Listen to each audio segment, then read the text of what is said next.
Ja nüüd kuulete selle loo lõppu, et mis sai siis, kui Vinnil kadus võlukepp ära ja ta kihutas ringi oma luua seljas.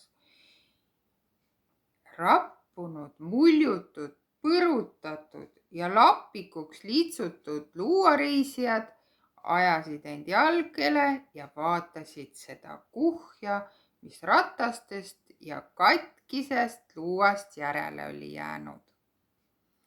Sellega me küll rallit ei võida, ütles Vinni. Näed, siukesed asjad olid järgi jäänud.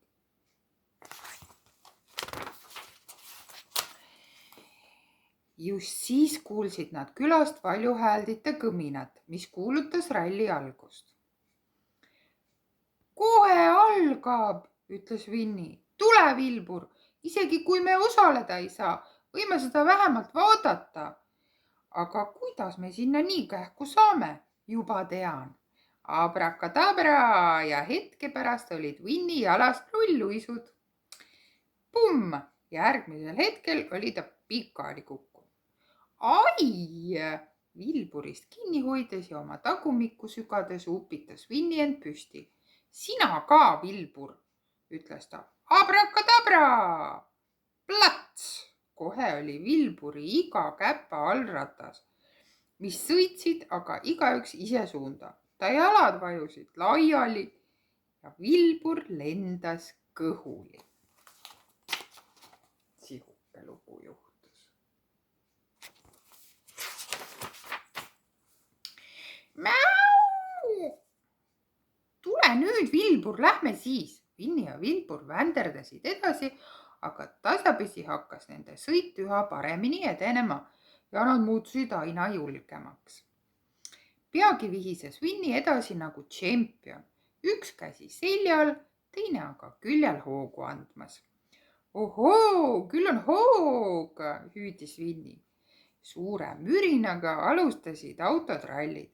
Hoogu juurde, Vilbur! Vilbur jäljendas Vinni sõidustiili ja tal õnnestus kuidagiviisi käppadel püsida. Nad jõudsid just külani viiva mäe otsa, kui nurga tagant ilmus välja ralliauto. Ohoo, Vilbur, see on juba liiga kiire. Mäu, huilgas Vilbur.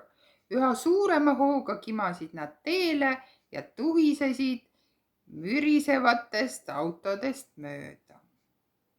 Vilbur, karjus Vinni. Kuidas neid uiske kinni pidada? Aga ka Vilbur ei teadnud seda. Mäu! Äkki olid nad mõlemad mingi lindi sisse mässitud ja pikali maas. Hurraa, karjusid pealtvaatajad. Miks nad juubeldavad, ütles Vinni. Ma pole elu sees nii lömmis olnud. Sihuke.